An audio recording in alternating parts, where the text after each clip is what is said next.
Essa leva de fala de Krishna começa no verso 11 do mesmo capítulo, né?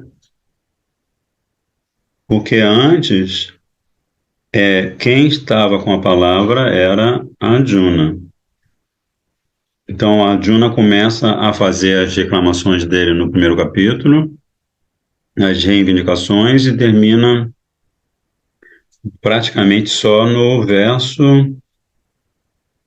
o 8 desse capítulo, né? Mesmo que conquistemos na terra, mesmo que conquistemos na terra um reino próspero e incomparável com soberania sobre os devas, não encontro jeito algum de afastar esta lamentação que está murchando meus sentidos.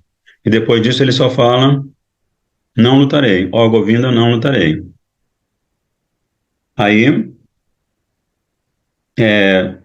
no verso 10, Sanjaya, que está narrando o diálogo entre Krishna e Arjuna para Dhritarashtra, ele toma a palavra para depois Krishna começar com o verso 11 do segundo capítulo, o que é conhecido como, que tem a ver com o nome do capítulo, né, que é Sankhya Yoga. Então, a gente vai continuar do verso, eu mexi aqui, eu não me lembro se a gente vai para o verso 13, não é isso? É isso, Prabhu. Se o senhor puder voltar um pouquinho, só ler os versos, de repente não comentar, mas nesse 12, parece que Krishna começa a falar no 11, né? 11, 12. 11 e 12, eu leio sim. Ele, no 12 ele fala, Ashochan Amvachochastvam Pragyavadam Chabashase Gatasum Agatasumscha Nanu Shochanti Pandita. Disse Shri Bhagavan, apesar de falar palavras sábias, você se lamenta pelo que não é digno de pesar. Os sábios de verdade não se lamentam nem pelos vivos, nem pelos mortos. Então, Krishna, só fazendo uma recordação, nesse verso, Krishna reconhece que Arjuna estava dando argumentos baseados na tradição védica, né? O que ele falou até então. Ah, mas depois Krishna começa a dar bronca em Arjuna. E depois, no Shloka 12, Natuvaham jatu nasam natvam neme janadipa nachaiva na bhavishamaha sarvevayam atahaparam. Krishna faz uma revelação. Jamais houve época em que eu não existisse, tampouco você e todos esses reis. No futuro, nenhum de nós deixará de existir tampouco. Então, é claro que a gente estende, segundo a gente aprende com os nossos Gurudevas, a gente estende esse conceito que Krishna está compartilhando com Arjuna para nós também, né? E agora, a gente vai ver o que Krishna fala na sequência, no verso 13, que é um verso também super famoso da Gita, né? Tehi nosmin yata dehe komaram jovanam jara tatha dehantara praptir dhirastatra namuhyati. Então ele está falando das fases, né, da vida humana, né? Komara, Jovanam, a Komara, a infância, Jovanam, a juventude, e Jara, a velhice. Então ele fala, assim como a alma enclausurada neste denso corpo físico passa da infância à juventude e à velhice, de igual maneira ela adquire outro corpo após a morte. Quem é inteligente não se confunde com a destruição e o renascimento do corpo. Ei Darcy, pranamos. Jai Krishna, pranamos. Então aqui, Krishna está fazendo o que é muito comum na tradição védica, ele está fazendo o quê? Ele está fazendo... ele faz muitas analogias, né? Então, ele está fazendo a analogia que compara as transformações do corpo físico que cada ser humano experimenta, com a eventual morte do corpo dessa pessoa, né? Aí ele fala assim, quem é inteligente não se confunde com a destruição e o renascimento do corpo. Tem até um detalhe interessante na tradição védica, quando alguém perde um ente querido na Índia, aí há tem aquele cerimônia, a cerimônia da cremação em geral, e aí os sadhus aconselham que todos os parentes, todas as pessoas que conheciam aquela pessoa recém-falecida, devem chorar tudo que puderem e não puderem, até a hora que termina a cremação. Depois que termina a cremação e termina o, como é que se diz, a cerimônia, ninguém deve manter o botão como é que se fala, da lamentação ligado. E aí, por que os sadhus aconselham isso? Porque se você mantém o botão da lamentação ligado depois que determinado familiar já morreu e já foi cremado ou enterrado, esse determinado familiar, ele poderá ter dificuldade para dar continuidade à vida dele, nascer em outro corpo, ou ter o destino que ele tiver que ter, né? Então, assim, esse é um detalhe que eu acho muito, como é que eu vou dizer, muito nobre, né?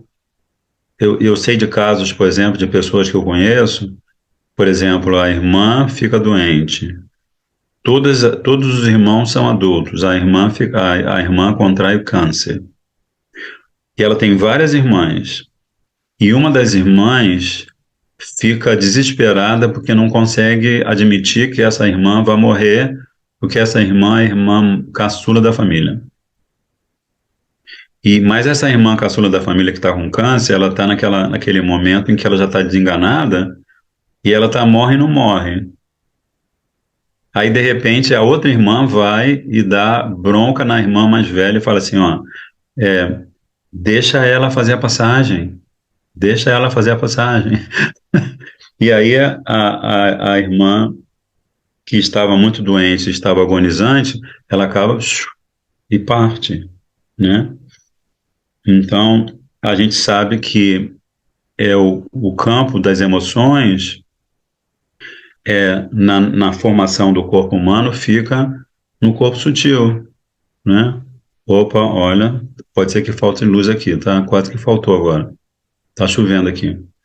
Mas, enfim, agora vamos ler os comentários dos nossos Gurudevas. Primeiro, Shila Vishnu Chakravarti Thakur, Hey Mani Manjari Pranams.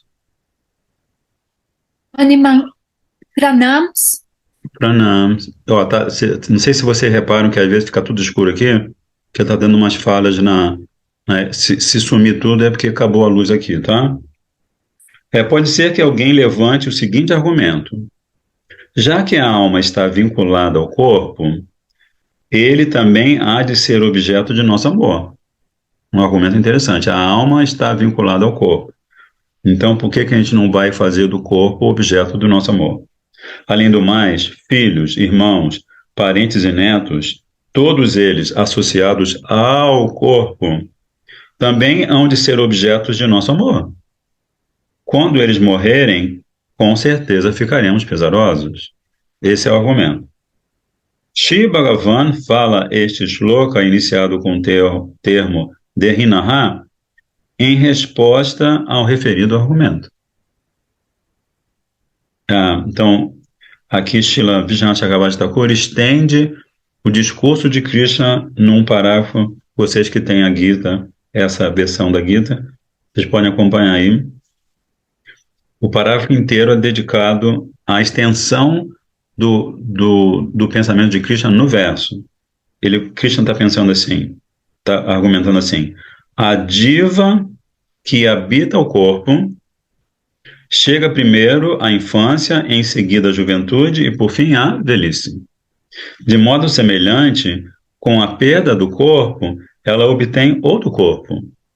Ninguém sente pesar ao final da infância e da juventude, fases que são objetos de amor devido a seu vínculo com o Atman. Então, o Atman é o, o catapultador, nossa palavra ficou muito estranha. O Atman é o acionador da experiência amorosa. Logo, ninguém deve se lamentar quando da perda do corpo em si, o qual também é objeto de amor por causa de seu elo com o Atman, né? Porque se não há Atman, se não há diva, opa, olha só de novo uma falha, vocês repararam? Terceira falha, hein? Se não há diva habitando o corpo, então a experiência do amor não acontece. Se alguém sente dor pela chegada da velhice após o término da juventude, também deve alegrar-se diante da conquista da juventude, tão logo se veja privado da infância. Portanto, você devia estar contente. Então, esse argumento Krishna está dando para Arjuna. Pois Bhishma e Drona conseguirão corpos novos ao perderem os velhos? Ou então considere que, assim como o corpo se desenvolve ao longo de várias fases, a mesma diva também obtém corpos de diversas espécies. Uma vez uma devota perguntou para Srila Bhaktivedanta Bhanu Maharaj, uma pergunta muito interessante. Como é que foi a pergunta? Que eu estou me lembrando da resposta, mas não estou me lembrando da pergunta. Espera aí. Era sobre... porque muitas vezes os sadhus, os textos sagrados, falam que toda diva é energia, não é? Toda diva, por isso que se chama Diva Shakti, toda diva é energia. Então a energia é uma entidade feminina. Aí a devotinha perguntou para Srila Bhaktivedanta Bhanu Maharaj, se toda diva é uma entidade feminina, como que acontece essa atração entre uma diva e outra, estando em corpos humanos? Vamos dizer assim, uma diva está no corpo de um menino, a outra diva está no corpo de uma menina. Então, como é que acontece essa atração? Ela estava confusa sobre isso, eu não conseguia entender porque o que acionava a atração energética, sexual entre uma pessoa e outra. Ou até a experiência do apaixonamento, né? De repente, nós, na nossa vida, somos adolescentes e, de repente, encontramos um adolescente ou uma adolescente e aí a gente sente algo por aquela pessoa que a gente não sente pelos outros adolescentes e pelas outras adolescentes, né? Aí Sripad Bhaktivedanta Bhanu Maharaj deu uma resposta muito interessante. Ele falou assim, sim, toda diva, ela é estruturalmente Shakti, então ela é estruturalmente feminina. Mas essa atração que uma diva sente por outra está no fato de que toda diva é habitada, toda diva no coração tem a presença do Paramatma, não é? Então, a diva num corpo humano que olha para outra diva num corpo humano, a única maneira pela qual ela pode sentir atração pela outra diva é por causa da presença do Paramatma, ele explicou, né? Então eu achei muito interessante, porque assim, como é que você vai entender, né? É claro que também você pode pensar no desdobramento kármico. Desdobramento kármico, assim, todos nós que estamos aqui, eu acredito, somos adultos, né? E todos nós já vivemos ou estamos vivendo relacionamentos, né? Não só relacionamentos conjugais, mas temos relacionamentos com nossos filhos, nossas filhas, nossos pais, nossos irmãos, né? Assim, mas como é que, assim, numa manifestação como o Mahatattva, né, ou como o conjunto de todos os universos, uma manifestação tão grande, como é possível que, de repente, um de vocês aqui encontra outra pessoa e acaba tendo a experiência do apaixonamento, acaba formando um casal e tendo filho, né? Então, essa resposta de Srila Bhaktivinoda Maharaj foi, para mim, pelo menos, foi muito interessante, porque a gente sabe também que Krishna está no coração da diva como um dos, como é que se fala? Ele representa um dos vetores da nossa colheita de frutos kármicos, né?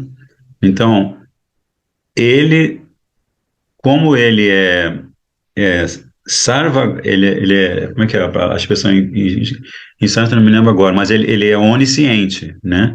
Krishna é onisciente, onipresente, né? Então, por ele ser onisciente, ele sabe, ele tem percepção total de tudo que cada um de nós aqui fez em vidas e vidas e vidas e vidas e vidas e vidas e vidas anteriores, né? Então, e ele é o, como diz, como tem aquele verso famoso, né? Bhoktaram Jagatapasam Sarvaloka Maheshwaram. Ele sendo Sarvaloka Maheshwaram, ou seja, aquele que conhece e controla todos os planetas e todos os seres vivos dentro dos planetas, ele é o único ser vivo ou o ser supremo que tem como administrar essa situação toda. Só nós aqui hoje somos dois, quatro, seis, sete, não é? Então, só aqui entre nós já há sete possibilidades de intercâmbio, interrelação, não é? Então, esse é o comentário de Srila Vishwanath Chakravarti Thakur. Agora, o nosso Srila Gurudeva Bhaktivedanta Goswami Maharaj, ele vai falar. Quer falar agora, por favor?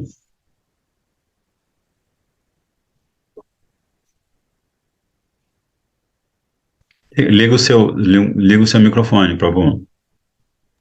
Prabhu, é, a, o senhor poderia contar um pouquinho daquele passatempo? Hoje a gente lembrou daquele passatempo que o senhor contou de Srila Gaura Govinda Maharaj, em que ele tinha uma discípula que faleceu, ela era jovem, e aí... O senhor lembra dessa história? Era Pujari. Esse detalhe eu não lembro, mas se o senhor pudesse contar com esses detalhes, por favor. Eu fiquei até. Essa história é muito linda, assim, muito especial. Eu acabei agora conhecendo outra história, mas eu vou contar essa história que eu já contei, que eu não me lembro não me lembro se o Ananda Dias estava, ou se vocês que estão. A Darcy, eu acho que não estava.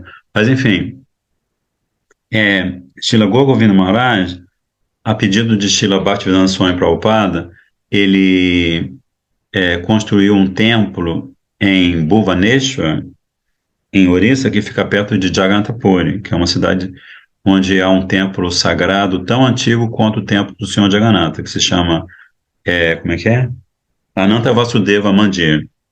Então, nessa cidade, Srila Prabhupada ganhou a doação de uma terra, assim, nas redondezas da cidade, e lá Srila Govinda Maharaj construiu o Krishna Balaram Mandir, a pedido de Srila Prabhupada. E Srila Prabhupada, em 1977, acho que setembro ou agosto de 1977, ele foi já muito doente, ele foi até Bhubaneswar e ele fez a cerimônia da instalação de Ananta Vasudeva, que é uma forma de uma manifestação de Baladeva, que é uma forma de deidade, assim, uma estátua de bronze, não sei se é bronze ou ouro, bem pequenininha assim, e aí eles cavam uma espécie de uma como seria não é um túnel, é um buraco mesmo, né? Assim, uma coisa assim profunda. E dentro desse lugar dá para descerem duas pessoas. Aí eles colocam uma escada. Aí uma das pessoas que desce é o Brahmana que está oficiando essa cerimônia, que é a cerimônia pela qual esse Brahmana ora para Baladev Prabhu, na sua expansão como Anantadeva, para sustentar aquele prédio que vai ser erigido, né? Então, com essa cerimônia, então Srila Prabhupada estava bastante enfermo, mas mesmo assim ele desceu lá no fundo, aí ele pegou a estatuetinha de Anantadeva, colocou lá do jeito que tinha que colocar, ofereceu incenso, lamparina, cantou um monte de mantras e orou com as mãos postas para que Anantadeva se encarregasse de sustentar aquele mandir, aquele templo, né? Mas nesse sentido, no sentido também de sustentar a consciência espiritual dos monges e das monjas que iriam viver ali, né? Então, por que eu estou contando essa história?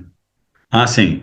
É, aí esse templo foi fundado, depois Srila Prabhupada, em novembro do mesmo ano, ele entrou em Samadhi, né? Ele foi para Nitya Lila, ele partiu desse mundo, e aí Srila Govinda Maharaj continuou servindo a Srila Prabhupada, e ele começou a iniciar discípulos. E ele tinha uma discípula que era, que não sei como que aconteceu, mas ela acabou se tornando a Pujarini, a devota que cuidava da deidade, né? Então, esse templo tinha a deidade Krishna Balaram, Radha Krishna e Gonitai, né? Então, ela era, vamos dizer assim, a Pujari que cuidava de praticamente todo o serviço do altar. Ela tinha algumas pessoas que ajudavam, mas ela ficava direto, ela acordava a deidade, oferecia alimento, colocava a deidade para dormir, tarará, tarará, tarará. E ela tinha uma característica, essa devota. Ela era muito humilde e ela praticamente não falava. Ela cantava o santo nome, fazia o seva dela, e quando ela, assim, que o serviço do Pujari, para quem assume o serviço inteiro, é bem intenso, né? O dia inteiro está acontecendo alguma coisa. E ela ficava assim, ela praticamente ficava o dia inteiro, se ela não estava oferecendo alimento para a deidade, se ela não estava oferecendo incenso, se ela não estava colocando a deidade para dormir ou acordando, etc, etc, ela ficava cantando japa sentadinha assim, na frente do altar. E um dia, e ela tinha assim, sei lá, 20 e poucos anos, era muito jovem, né? E um dia, um brahmachari passou e viu que ela tinha, acho que na hora que ele passou, ela teve um ataque cardíaco, assim, daquele fulminante, que é um só, você tem um ataque cardíaco e chum, né?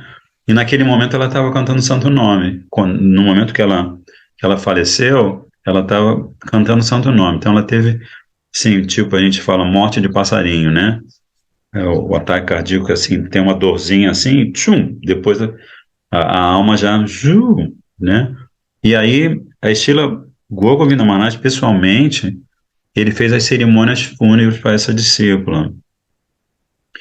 E ele ficou muito comovido, porque ela, ela era uma ótima discípula, muito, muito humilde, muito, muito quieta, né?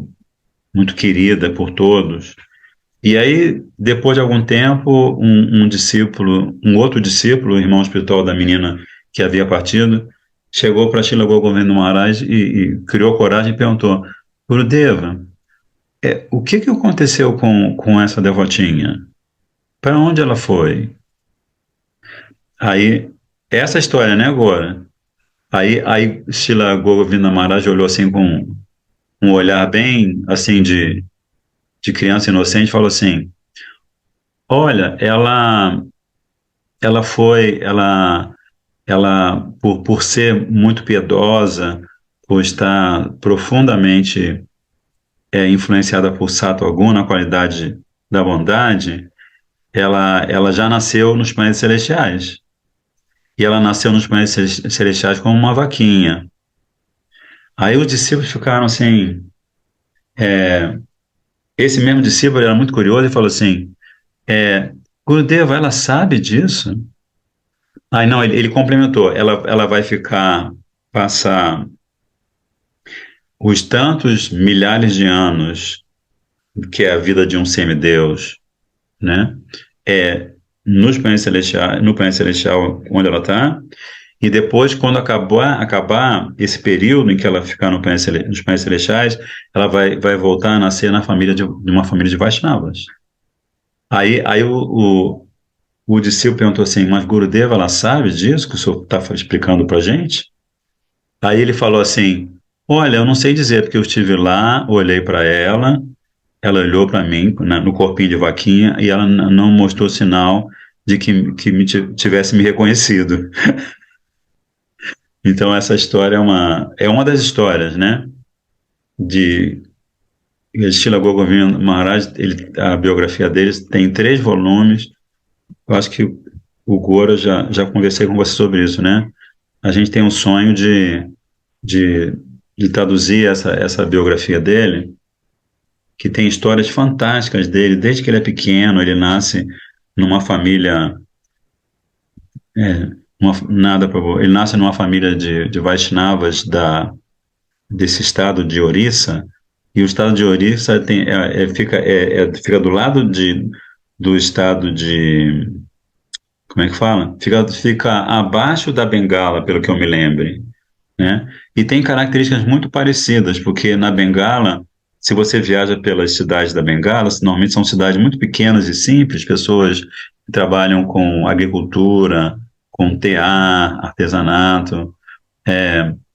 A tradição de Mahaprabhu é muito presente, né? Então você viaja pelas pequenas cidades da Bengala e pelas pequenas cidades de Orissa, do estado de Orissa, e é muito comum, assim, você tá em qualquer lugar, em qualquer cidade, você vê Vaishnavas cantando Mahamantra, fazendo Harinama Sankirtan na rua, ou na casa de uma família cantando Mahamantra e dando Harikatha. É super comum, né? Então, Srila Govinda Maharaj nasceu numa família, é, é, numa cidade Gadaigiri, a família adorava uma deidade há séculos chamada Gadaigiri, né?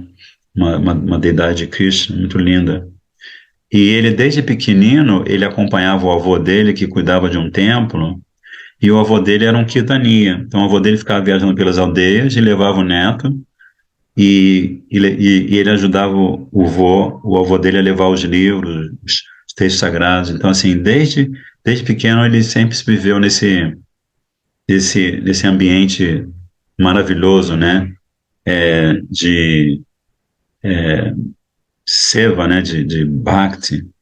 Aí tem a outra história, já que agora eu me lembrei da outra história também. A outra história é de uma discípula dele na Austrália. Ele pregou muito por alguns países. Ele esteve nos Estados Unidos, na Europa e na Austrália, mas ele tem muitos discípulos na Austrália. Então ele tinha essa discípula que era assim, da mesma forma que a outra discípula, que acabou indo, assumindo um corpo de Devi, né, de uma vaquinha no plano celestial. Essa outra discípula que tinha na Austrália, ela é muito, assim, também muito dedicada, assim. Você nunca via essa discípula brigando com alguém ou, ou, ou fazendo qualquer coisa que não fosse cantar Hare Krishna, servir os Vaishnavas e as Vaishnavis, basicamente isso, né? E ela era casada, tinha, parece que 2 filhos, e de repente ela contraiu uma doença terminal, não me lembro qual. Ah, e aí os devotos começaram a reparar que os devotos iam visitá-la, uma comunidade grande na Austrália, onde eles viviam. Havia um templo grande também, com vários residentes na comunidade. E aí eles iam visitá-la porque todos os devotos gostavam muito dela, né? E eles reparavam que ela, apesar de estar com uma doença que provocava dores no corpo, ela estava sempre tranquila, assim, como se ela não estivesse sentindo nada, né? E toda vez que você chegasse na casa dela, ela estava cantando o santo nome, estava com a mãozinha na japa cantando o japa. E, e aí o esposo dela, à medida que a doença foi se agravando, ele percebeu que ela estava mais, como é que eu posso explicar para vocês? Ela estava mais assim, concentrada, né, mergulhada em Nama. Ela cantava, cantava, cantava, e às vezes ele passava por ela e a pele dela mudava de cor, né? E às vezes ele passava por ela e ela estava chorando, né? Aí, o que aconteceu? Na verdade, essa devota, essa discípula de Shila Govindamana Maharaj, ela mergulhou tanto no sadhana dela que ela chegou assim, às fases preliminares de Bhava, né, que é um momento muito evoluído no caminho de Bhakti, né? Então ela cantava o santo nome, mas já cantava uma fase de Shuddhanama, né, do nome puro. E, e, e aconteceu assim que a passagem dela foi a coisa mais linda, né? Assim que todo mundo ficou encantado, que assim ela não mostrou nenhum sinal de agonia, nada. Ela estava totalmente tranquila e ela fez a passagem. Os devotos vieram, foi muito auspicioso que todos os devotos e devotas, muitos vieram e ficaram fazendo kirtan, né? E ela fez a passagem assim. E aí eu acho que logo em seguida, Shila Govinda Maharaj chegou e alguns devotos contaram para ele o que tinha acontecido. Aí, Shila Govinda Maharaj, ele era muito engraçado, né? Ele é muito engraçado, né? Ele deu um sorriso assim, dá um sorriso, dá umas risadas assim, que todo mundo estremecia com a risada dele. E ele falou assim, Bhav, Bhav. Aí ele falou assim, o meu Seva, meu mestre espiritual de iniciador, agora alcançou a perfeição, que uma discípula minha entrou em Bhava. Olha só, né? Ele dizendo, uma discípula minha partiu desse mundo em Bhava. E ele, né, muito comovido também, né? Na história de Shila Govinda, assim, acaba que a gente saiu, de certa maneira, a gente saiu da conversa de Krishna com a Arjuna, mas temos que traduzir essa biografia dele, assim, acho que todos nós que lemos a biografia de Shila Govinda Maharaj vamos sentir muito mais entusiasmo para praticar o nosso sadhana, né? E também ter muito mais respeito, e consideração pelos nossos irmãos e nossas irmãs espirituais e assim por diante, né? Simplesmente muito auspicioso. Então, agora eu vou ler o comentário, né, de Shila, não tinha lido ainda, né? Shila Vijnana Chakravarti Thakur. O vocábulo Dehi, que Krishna fala, né, no verso, quer dizer Atma ou Diva, o imutável. Dehi, ou seja, aquele que está dentro do Deha, né? Deha quer dizer corpo, Dehi é a diva que está dentro do corpo. Apesar da mutabilidade do corpo, que sofre as alterações próprias da infância, da juventude, da velhice e da morte, a alma que o habita não se submete a mudança alguma, né? Então é engraçado toda vez que a gente fala sobre esse assunto, por exemplo, se alguém me pede para falar sobre esse assunto, eu costumo dizer assim, ó, eu tenho certeza de uma coisa, que os meus corpos anteriores já se foram, que o corpo de bebê já não está, o corpo de criança já não está, de adolescente muito menos, e o de jovem adulto também não. Mas eu tenho certeza que a minha memória está ligada a essa diva que eu sou e que já viveu esses corpos. Entende esse raciocínio? Assim, se você para pensar, por mais que assim, a gente chega à velhice, a gente esquece de 95% de tudo e os 4% a gente não tem, os 5% a gente não tem muita certeza, né? Mas a gente tem uma noção de identidade, né? Assim, até de identificação, né? Por exemplo, né? Eu nasci no Rio, meu pai não sei quem, minha mãe não sei quem, meu irmão, meu sobrinho, essa coisa toda, né? Aí aqui o Krishna está falando sobre isso. Apesar da mutabilidade do corpo, que sofre as alterações próprias da infância, da juventude, da velhice e da morte, a alma que o habita não se submete a mudança alguma.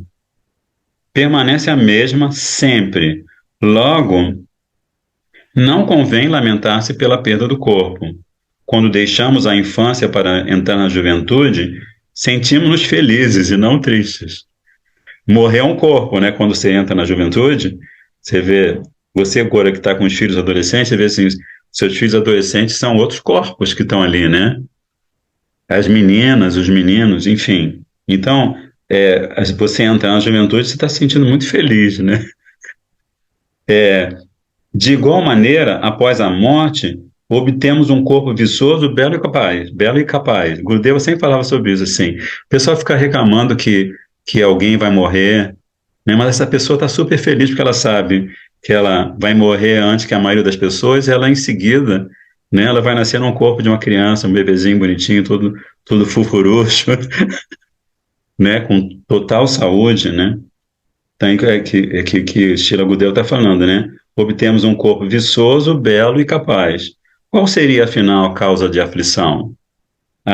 Devemos antes sentir só alegria.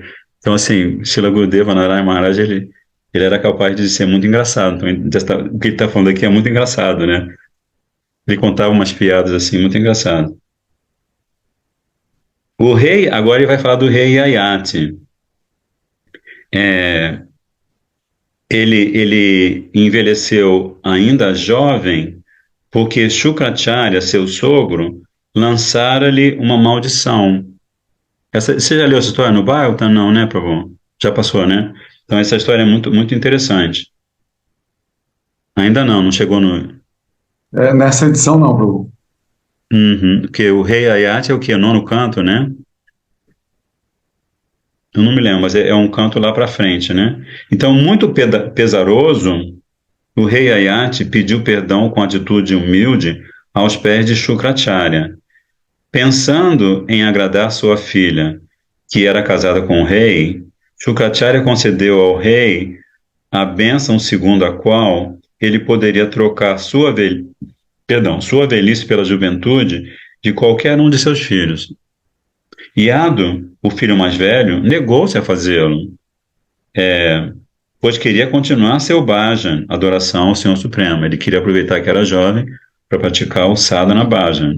Mas Puro, o caçula, trocou sua juventude pela velhice do pai. Desse modo, Yayati remoçou, podendo desfrutar de novo com suas rainhas, Devayani e outras. Na companhia dos filhos e netos, ele se considerava muito feliz, né? Porque ele teve essa bênção, né? Você começa a pensar assim, pessoal, eu vou fazer 7.0, né? Então, fico pensando nessa história assim, pô, se quisesse me dar essa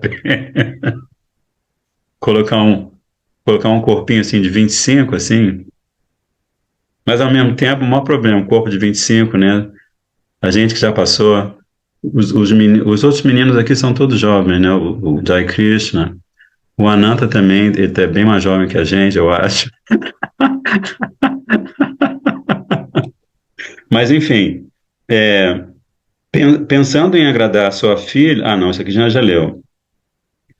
É, Desse modo, na companhia dos filhos e netos, ele se considerava muito feliz. Por fim, contudo, deu-se conta da temporariedade de todos aqueles prazeres e do sofrimento sem fim por eles ocasionado.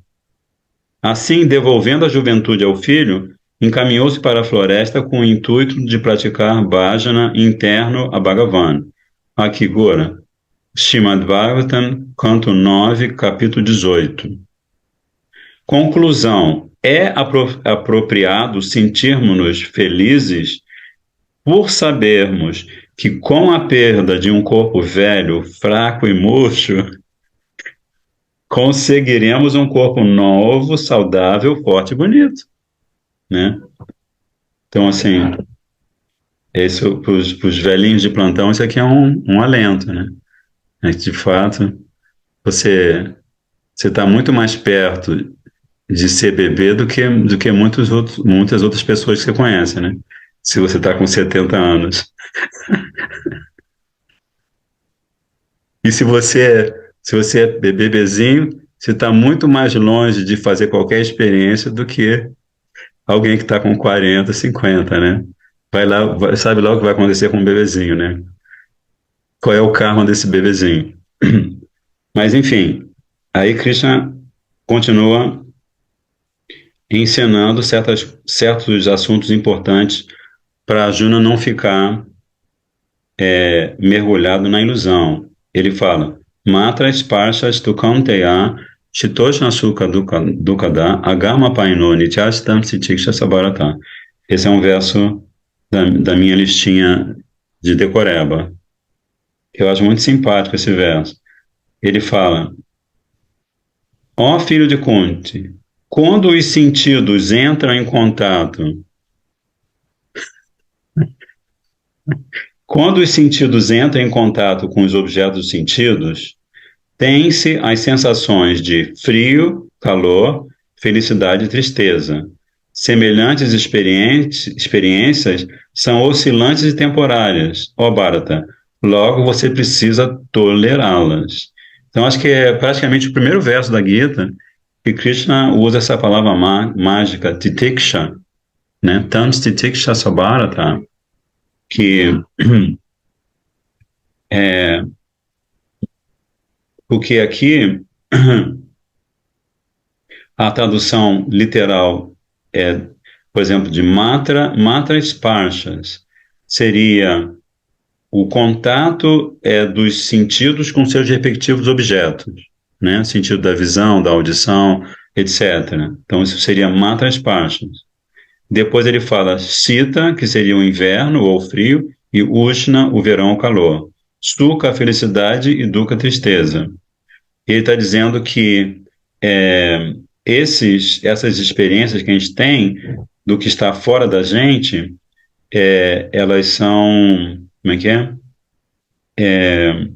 São oscilantes e temporárias, né? Agora há pouco estava caindo um toró aqui, eu nem sabia se eu conseguir participar do estudo com vocês, porque estava caindo aqueles torós que normalmente derruba a luz da cidade, né? Mas agora, daqui a pouco vai abrir o céu. Então, a temporariedade e a oscilação que a temporalidade promove, com certeza, se a gente se identifica com o corpo físico, a gente vai sofrer bastante, né?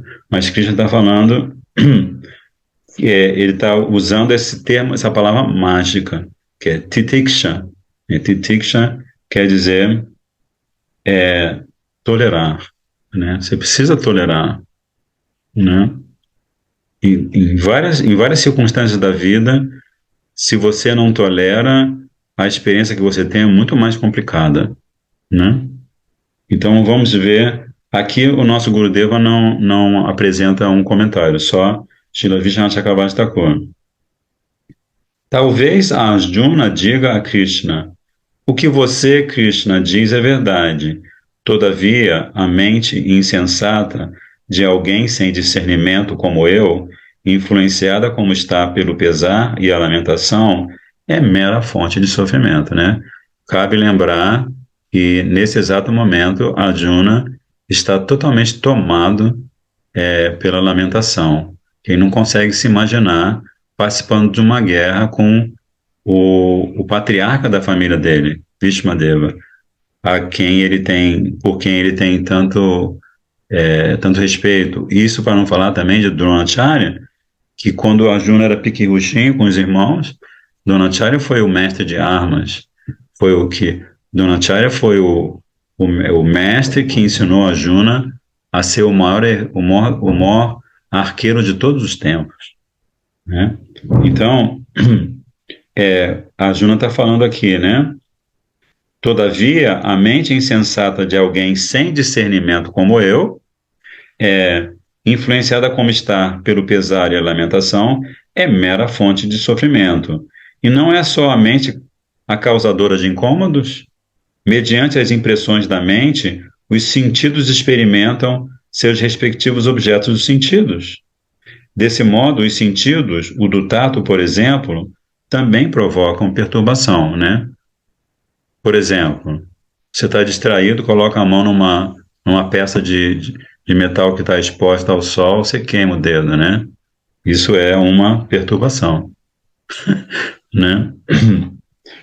Eis o motivo para Krishna referir a matra, termo indicativo dos objetos aceitos pelos sentidos.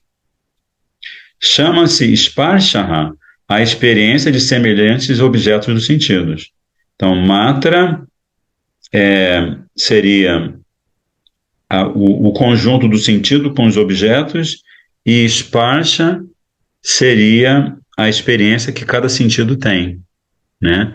O sentido da audição tem a experiência de ouvir, o sentido da visão tem a experiência de olhar, de ver, o sentido do olfato tem a experiência de cheirar, o sentido do tato tem a experiência de tocar, né? E assim por diante.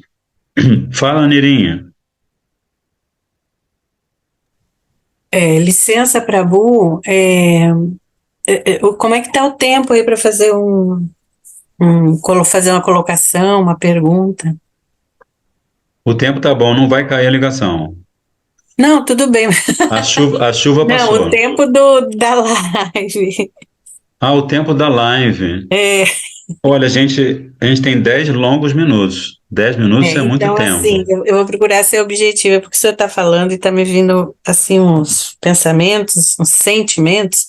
Quando eu Uhum. comecei nessa caminhada, sobre o Sim. Bhagavad Gita e tudo, e eu perguntando por que, Uhum. por que essa conversa de Krishna com Arjuna, da questão de guerrear e matar os parentes, aí a pessoa me Hum. explicou, falou assim, não é que ele fosse matar os parentes, a guerra ali é consigo mesmo, com as suas deficiências, né, com as suas dificuldades morais e tudo, e eu fiquei com aquilo, assim, hoje eu já sei um pouco mais e tudo, né, mas Uhum. aí o que me vem, essas dificuldades agora que o senhor está colocando é isso, né? Hum.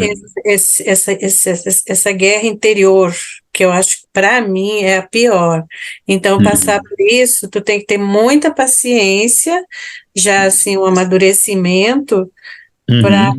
não se distrair no caminho, não entrar em embates e não cair também nessas armadilhas. Mas assim, ó, Sim. Hum. é muito penoso, é muito cansativo, a gente Uhum. chega até a ficar doente por causa desses embates, assim, porque não são Uhum. só nossos, é tudo que está ao nosso redor, né? É Então, verdade.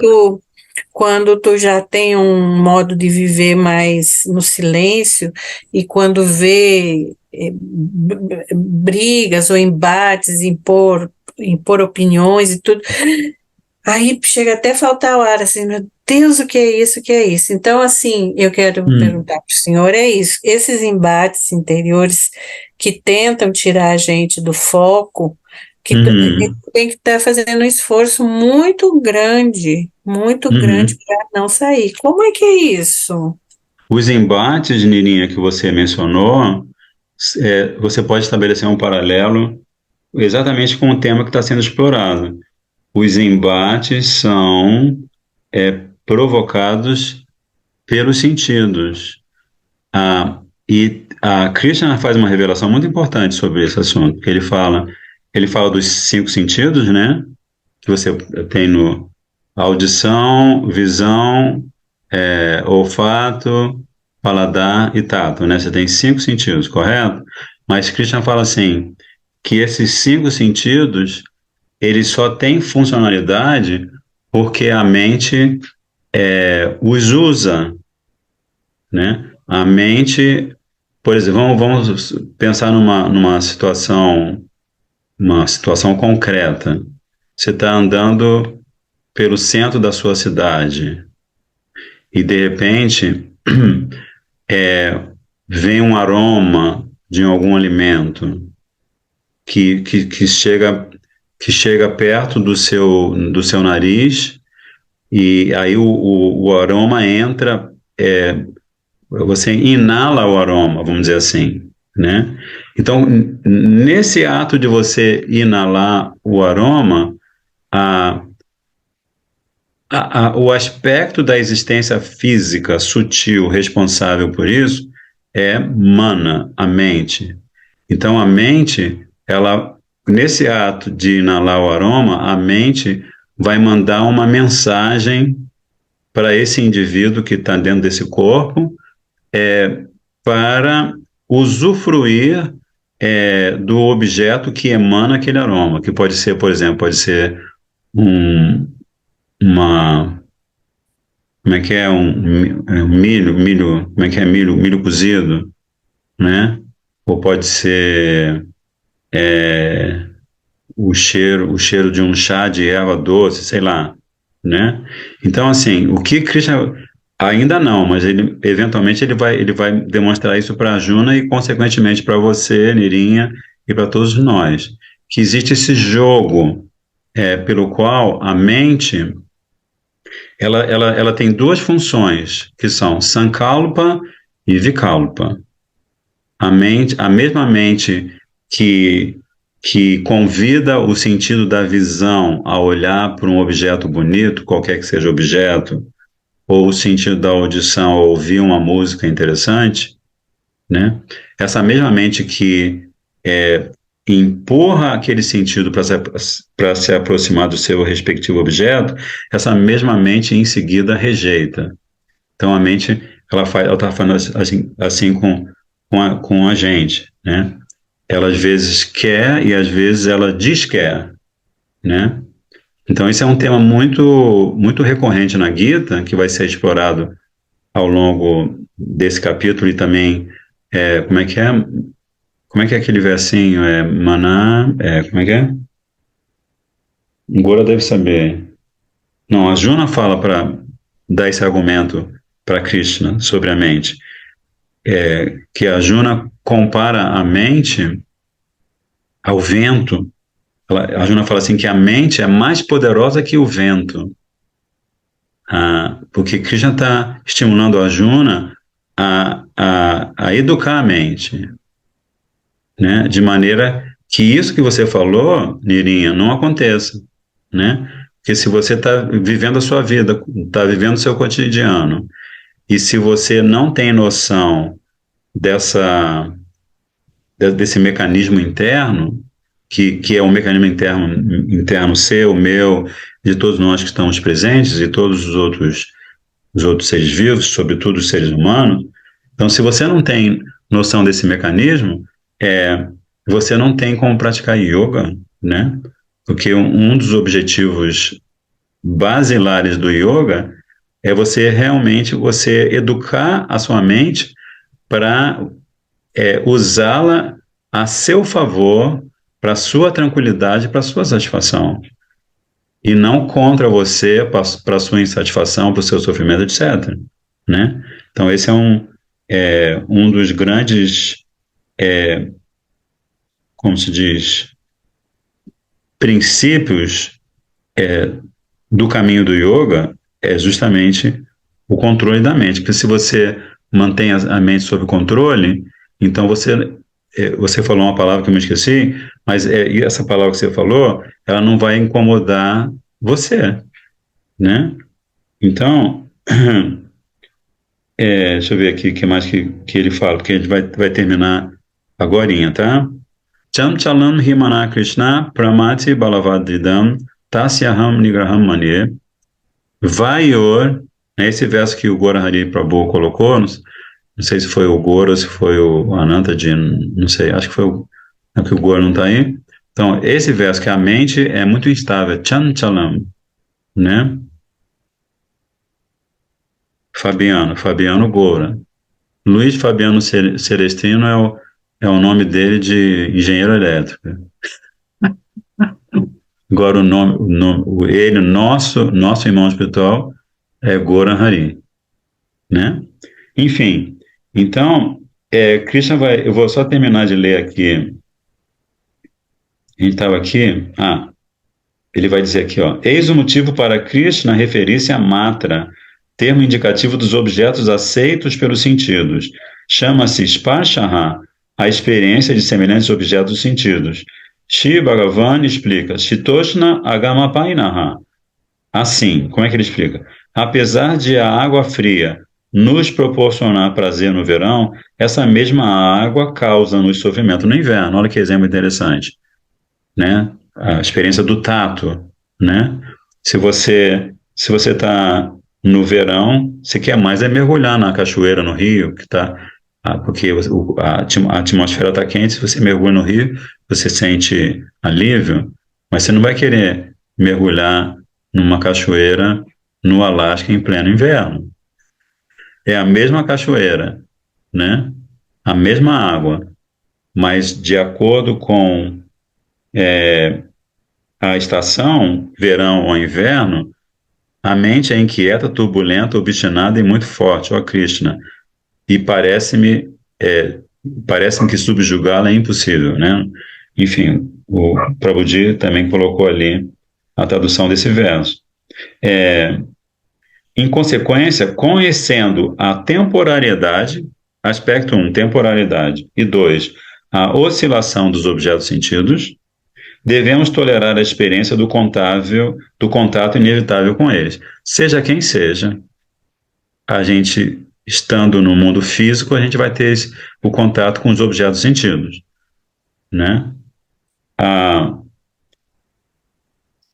tolerá-los, continua Srila Vishwanath Chakravarti Thakur, tolerá-los é uma das obrigações determinadas pelo Shastra, né? Então, se você está trilhando, aprendendo a trilhar o caminho de Bhakti Yoga, né? Uma das obrigações que você deve abraçar para você é tolerar essas variações. É incômodo, aí continua dizendo aqui, é incômodo tomar banho no mês de Maga, que na Índia é janeiro, no hemisfério norte é o inverno. Apesar disso, ninguém deve negligenciar a rotina obrigatória de tomar banho, conforme prescreve o Shastra. De forma semelhante, aquelas mesmas pessoas, nosso irmão, filho, etc., que nos trazem alegria, tanto ao nascerem quanto ao enriquecerem, causam-nos dor ao morrerem, né? Então, você está diante da mesma pessoa, você é a mesma pessoa, e aquela pessoa que, quando é criança, te traz alegria, quando ela envelhece e morre, te traz tristeza. É a mesma pessoa, né? Então, isso tem a ver com a percepção, né? O esquema de percepção que a mente faz você ter de certas realidades da vida, né? Então, aqui ele agora está repetindo a voz de Krishna nesse verso. Sabendo que este vai e vem de felicidade e tristeza é temporário e oscilante, tolere-o, né? Você não pode abandonar seu dever de guerreiro usando como desculpa a afeição que tem por esses parentes. Então, Krishna está aproveitando essa troca com Arjuna para demonstrar para Arjuna que ele é um guerreiro, né? Uma vez perguntaram, estava tendo uma palestra lá em Brasília, Sripad Bhaktivedanta Maharaj estava dando uma palestra sobre a Gita, aí um senhor perguntou assim, mas por que afinal na Gita se fala do exército? Qual a necessidade do exército? Qual a necessidade das forças militares? Aí Srila Bhaktivedanta Maharaj falou assim, se não houvesse as forças militares, você ia pensar muito mais vezes antes de sair de casa do que você pensa agora, porque não ia haver controle, não haveria, se não houvesse, né? Tanto que quando a gente estuda o sistema social védico, você tem Brahmana, Kshatriya, Vaishya e Shudra, né? Então, se você não tem Kshatriya, a sociedade não tem proteção. Se você não tem Brahmana, a sociedade não tem orientação. Se você não tem Vaishya, a sociedade não tem produção alimentícia. E se você não tem Shudra, você não tem mão de obra, né? Como é que você vai viver numa sociedade humana sem esses 4 elementos? Orientação do Brahmana, administração do guerreiro, do rei, do político, produção do agricultor, do Vaishya e mão de obra do Shudra. Fala, Gora. Prabhu, uma vez quando eu morava em São Paulo, a Uhum. gente vendia pão para manter o templo, né? Então passava em vários lugares. E um dos lugares que a Aham. gente passava lá era ali, pertinho do templo, Hospital São Paulo. Tinha Sei. várias clínicas e tal, né? E Aham. numa das clínicas tinha uma senhora que ela era secretária ali, ela atendia as pessoas, né, que chegavam ali para ser atendidas. Uhum. E aí ela me contou, Prabhu, que a mãe dela sofria de bipolaridade e que ela tinha Ah, estudado sim. muito e trocado muita ideia com todas as pessoas lá do meio dela ali, né, os médicos, tudo. Então, aí Uhum. ela começou a me explicar. E ela disse assim que o destino, geralmente, de quem sofre essa doença, né, hoje é bem reconhecida, clínica e tal, né, naquela época, em Aham. 2004, por aí, ela falou Aham. assim, geralmente a pessoa chega ao suicídio. Né, Sim. e aí, quando o senhor falou assim, né, essa questão de tolerar, né, a tristeza e a alegria, né, eu vejo Aham. assim que justamente o não conseguir tolerar essa dualidade leva a essa atitude de querer morrer, de não querer mais viver, né, e às vezes Sim. até eliminar dentro de si essa parte que sente, que não suporta, né, como pode ser tão dual, né, como pode, Uhum. você falou, Uhum. um filho trazer tanta alegria e depois trazer sofrimento, né, então tem gente sim que não suporta isso, né. É, simplesmente não suporta. Com certeza. E também, Gora, outro elemento dessa análise é um dos pontos fortes da Gita, de todos os textos sagrados, que é o conhecimento, né?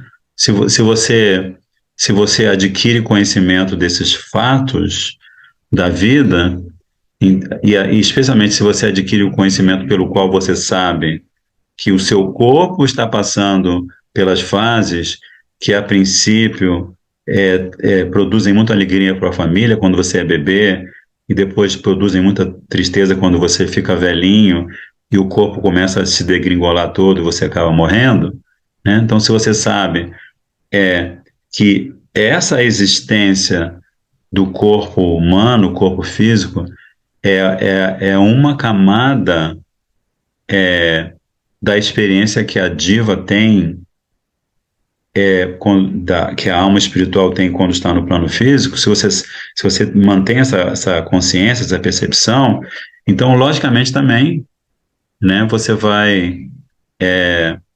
Aí você vai conseguir praticar titiksha, você vai conseguir praticar tolerância, né? Por exemplo, se você, como Srila Prabhupada, quando ele veio para o Ocidente, ele falava muito sobre exatamente sobre esse momento da Gita, né? Ele ficava batendo na tecla, olha, você, você é um indivíduo que tem a perspectiva e sempre terá e sempre teve da existência eterna.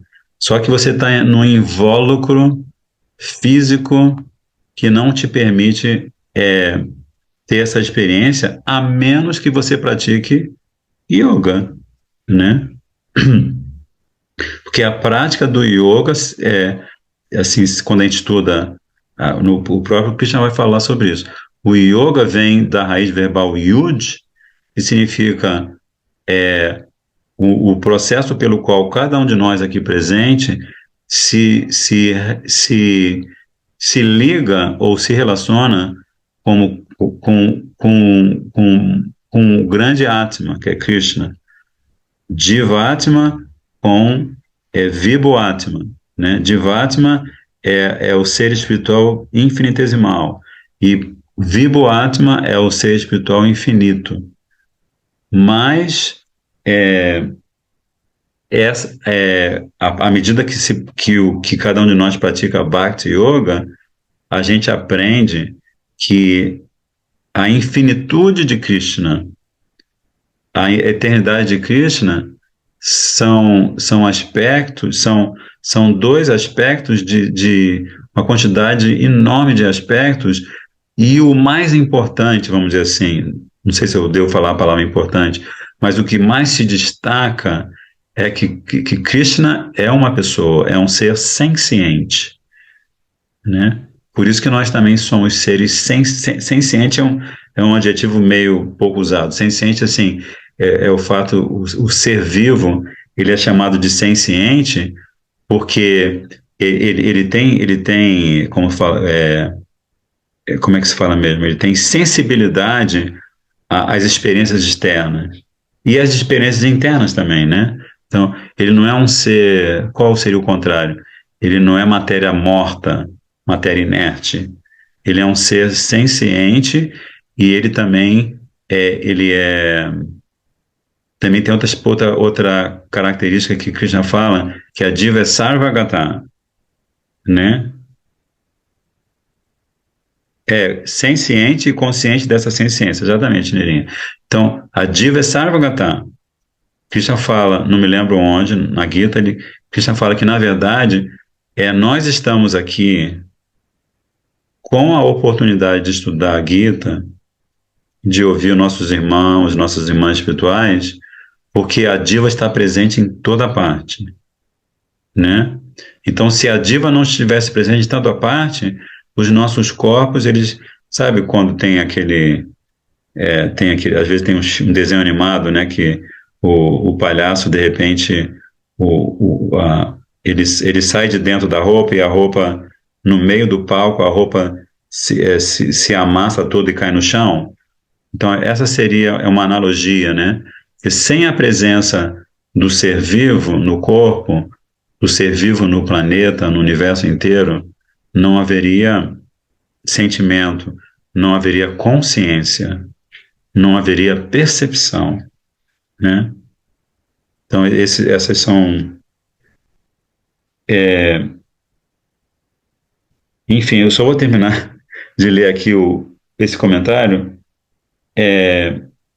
sabendo que este vai e vem de felicidade e tristeza temporária e oscilante, tolere-o. Você não pode abandonar seu dever de guerreiro usando como desculpa a afeição que tem por esses parentes. Definitivamente, desconsiderar o seu dever, recomendado no seu caso pelo Shastra, é motivo de muita perturbação. Então, Krishna está abrindo aí um spoiler, né? Que ele está falando de Dharma. E mais para frente ele vai...